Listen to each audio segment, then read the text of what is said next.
Click to round in front, but round is small. Create.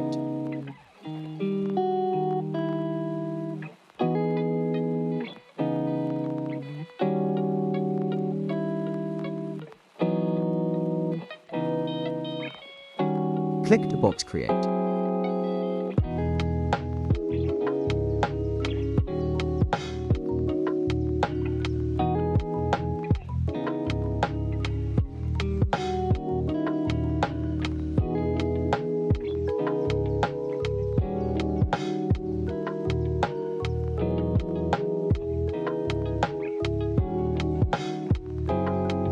Click to Shape Builder tool.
Thanks for watching the video.